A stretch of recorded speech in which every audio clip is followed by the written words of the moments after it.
Ladies and gentlemen, and very distinguished participants and young students who are the future of the country, I'm very happy to be here today, and my hearty greetings to all of you. It is indeed a great pleasure to meet you all today. Very fantastic programs have gone in the day, and mine is the last thing, and I can't compete with them, I know that, and I'm holding you at this moment here. But the topic that is chosen is very interesting, reverberations and reverberating things, because it is because of the influences of the many people that are there that the space program is going on. Throughout my life, from boyhood onwards, I have learned that nothing is independent in this world. Exciting explorations are continuing to happen continuously in our space endeavors, and I have listed here some of the randomly picked up things in the last 5 years alone. For example, in June 2018, Physical Research Laboratory has spotted a distant planet revolving around a sun-like star 600 light years away. So far. In February 2019, a paper published in the Journal of Astronomy and Astrophysics charts hundreds of thousands of previously unknown galaxies. The universe which we think is Earth, our country, my state, but so big is the universe. That's what I want to tell you. In August 2020, India's AstroSat made great discovery of ultraviolet rate from a galaxy 9.3 billion light years away. 9.3 billion, one of the farthest things that has been observed. This extent of the universe, the infinity of the universe is very fantastic to know in this thing. And of course, our Sirish Bandla, third woman of Indian origin in July 2021, to travel to the space after our Kalpana Chawla and Sunita Williams. Many times I went to Kalpana Chawla's institute and gave talks there in her honor. And way back in May 2022, SpaceX mission crew was led by Rajachari. He returned to Earth after 174 days in space. Like this, fantastic things are day by day are happening. And very recently, April 2nd, few days before, on April 2nd, 2023, ISRO has successfully demonstrated the precise landing of reusable launch vehicle in astronautical test range in Chitradurga. It is here, and this is going to be the thing for the future.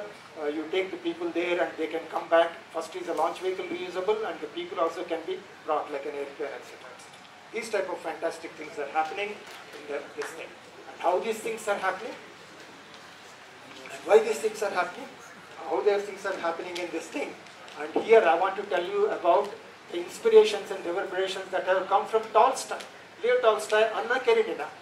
In the Anna Karenina, the first line that is there, very first line is, happy families are alike, every unhappy family is unhappy in its own way.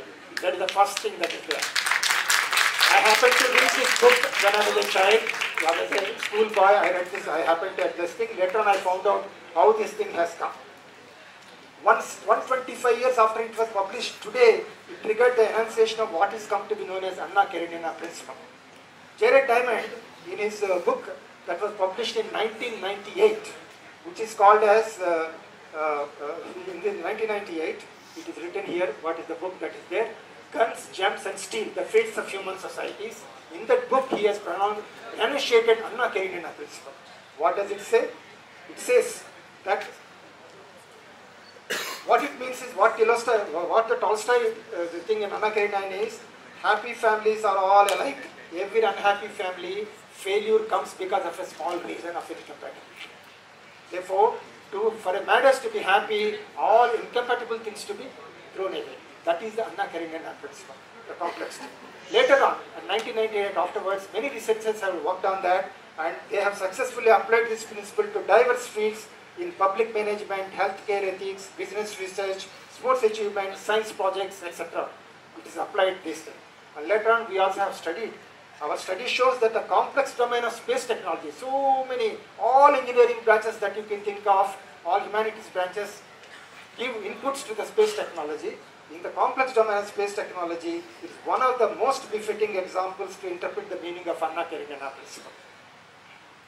Success of a space mission is ensured by eliminating all possible failure possibilities. That is the only secret of success of space missions. Any small thing is left. Many things, failures are happened because of small things which are left not there. All negative things have to be removed. That is the only reason, the only concept for success in the space missions. And therefore, this is what it is, and I put here. And many people have contributed to the concept of success in here. And one of the things I want to talk about is about Theodor von Karman. Theodor von Karman is one of the 8 geniuses whose contributions are very well known. He has talked about you may be knowing Karman vertex streets, oscillations, reverberations in the vertex streets, and many times these oscillations are very important in the space travel. And he said, in the future, planes may be expected to take off, fly through the air, go to the orbit on Earth, and come down to wherever you want. Today, to go to America, etc., so many hours, 2 days, 3 days will take place. Whereas, an orbiting around Earth is only 90 minutes. And with this type of concept, you will get within 2 hours from any place on Earth to any place on Earth. You can go, and such things are going to come in the future because of the space technology. And many such ideas, which are such like that kept here, are not initially understood by the established scientific community. That's important to know. One of the important things is the Ludwig Boltzmann. The last block here, Ludwig Boltzmann has propounded in 19th century a great idea on the property of gases, kinetic theory of gases, in which the properties of gases can be understood by treating their molecular motion. That's what they found out. But he found out the current scientific community did not understand it, and they rejected it. And he was so much worried that he has committed suicide here. When I went to Vienna, I particularly went to that place to see that thing and pay respects to him. And in this book, Theodor von Karman, he has written all these things. And he also met in 1927 our Mahatma Gandhi in a ship. That time, the travel from one place to another, he went to Japan to make a wind tunnel, and he was returning by ship. And then from the Bengal side to Bombay side, Mahatma Gandhi ji was going to attend a court case. He was going in 1927. He met them, and they talked a lot about this. The progress of India is one of the topics that are there. And all these things are written nicely in the book, The Wind and Beyond. These are the inspirations that we get. And if you have not seen this book, it's worthwhile seeing this book by Theodor von Karman, Wind and Beyond. And I happened to read this book when I first joined in 1973 Vikram Sarabhai Space Center. After finishing my PhD in IIT Kanpur, I joined there, and one of the first books I read is the library. Very inspiring book. And then I will come to the missions that are there. Chandrayaan mission and planetary missions is the main theme of this thing. And the first idea of the Chandrayaan mission came during the 65th annual meeting of Indian Academy of Sciences. It was held in Lucknow in 1999.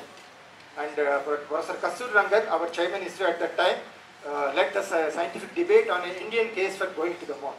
Detailed presentations were made on all aspects of the Indian lunar mission. And during the presentation and mission, which I happened to make there as one of the young scientists there, it was concluded that the Polar Satellite Launch Vehicle, PSLV vehicle of India, offers an excellent route to an early Indian lunar mission. This was the concept that was found out, and we gave that thing. We did not follow the usual method of going to moon, a different kind of moon mission we have done. And Chandrayaan spacecraft was duly launched from Satish Dhawan Space Center in 2008. October, and by 13th November, the final 100-kilometer circular orbit on Chandrayaan-1 was achieved with a very precise way. And this is one of the very first things that we have done. And the major discovery of Chandrayaan-1 after that is that the detection of water and hydroxyl molecules on the lunar surface, like that various scientific achievements, scientific things have been found out by Chandrayaan mission. Then I will come to the Mars mission. In the quest for the planetary explorations, people will just now introduce, he is a Mars mission designer, etc. But I had opportunity to work in all the things that are there. In the Mars mission, it is a very important thing for the Earthians because a lot of similarities with Earth are there. And we have worked out in great detail here. During the intense deliberations of Mars mission study team, which I happened to lead the discussions in ISRO, we discovered that we can have a highly elliptical orbit mission around Mars, using our proven PSLV system. Many times I say PSLV, sir. It has taken Chandrayaan and as well as Mars also. Even a special highly elliptic orbit around Mars has been PSLV we can do. Therefore, this is an exciting opportunity. And the minimum energy opportunities to Mars take place not every day, once in every 26 months it happens. And we found out in November 2013, the opportunity is one of the very best opportunities. It is put here, November 2023. And ISRO has taken this thing, and then we were able to, when this opportunity comes, the good tide comes, we were able to use our PSLV SAR vehicle to put Mars mission. And it's very important because we are the first people to do Mars mission in the very first attempt. There are other countries there we are the fourth country to do it, but all other people had some initial failures and we are the first country to go to the Mars mission successfully in the beginning itself. And this has happened because when an opportunity comes, we have grabbed it and said, use the PSLV vehicle. And I found out as a schoolboy, in Shakespeare's Julius Caesar, this is written, there is a tide in the affairs of men which taken on the flood leads on to fortune. When the tide is there, you have to do, it's the Julius Caesar. Of course, it was between Brutus and Cassius, I think, to kill somebody. But anyway, the main principle is that, that when there is a good opportunity there, try your best to capture it. One of the scientific principles there. And these are the more details of the Mars mission. It was launched in Sriharikota on 5th November 13 after a number of precisely planned. This is not the usual Mars mission. We have done the Mars mission the way that is best befitting in our own launch system. We have done these things, precise maneuvers here, and planned these orbital maneuvers, and insertion took place as planned on 24th September. As I already told you, it's the first interplanetary mission, and it made ISRO the fourth space agency to achieve Mars orbit after Russia, USA and Europe, ESA. And it made India the first nation in the world. You have already camped for that. To do so, Mars mission is the first made in attempt, and therefore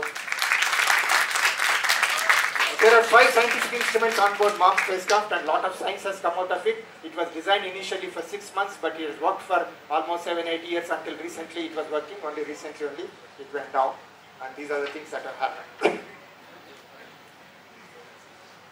And these things have happened because of many inspirations and reverberations from great people. And therefore, because we are talking about the reverberations, I want to remember here the magnificent inspiration of Herman Hbert. He was drawn into rocketry. Hbert is from the German thing, and he was drawn into rocketry at the young age of 11. Mother gave him the book, Jules Verne's book, From Earth to the Moon.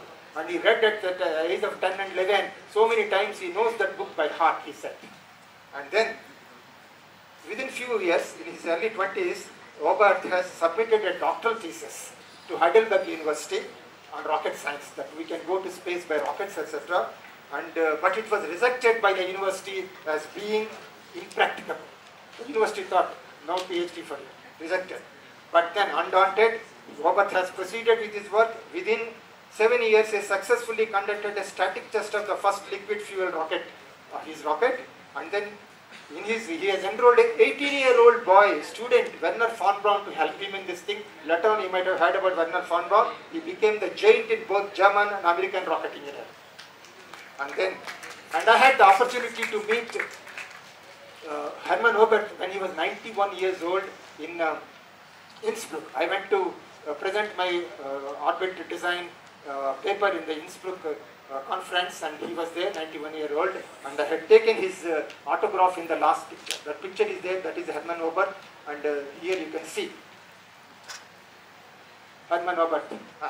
Normally I used to bring this card and show to you, but today I have forgotten to bring this card, and otherwise it is one of my great valuable possessions to date.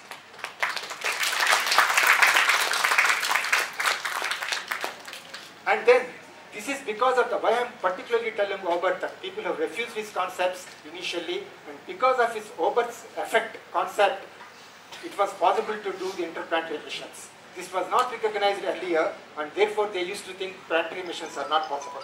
And this is Hbert effect says that it is a good principle of kinetic energy manipulation. When the velocities are very high near a planet, at that thing you give additional velocity. Here 11.2 kilometers in parabolic escape velocity for Earth. And if it goes very far with that velocity, the far off place velocity will be 0 kilometers relative velocity. But if you give only 400 meters per second, 11.6 if you give, if it goes to the infinity, what will be the velocity? 400 meters per second more? No. It will be 3 kilometers per second. And that is the Hbert effect. And that is making this planetary mission possible. And this was not recognized by the this thing. And later on I found out, I am a cyclist, and even now at 77 years old, I go to office every day by cycle. And during I have made a 400 kilometers cycle trek in February 14 in Kerala, up and down terrain. Kerala, the thing is there, and I went there, and there I found, while going, this Hbert effect can be used in cycling also, with up and down manipulation. After coming back, we have calculated these things and then found it is indeed effective. Okay? Therefore, people who gave new ideas initially, they will not be understood. But if you pursue them, then you will get it. That is the scientific term.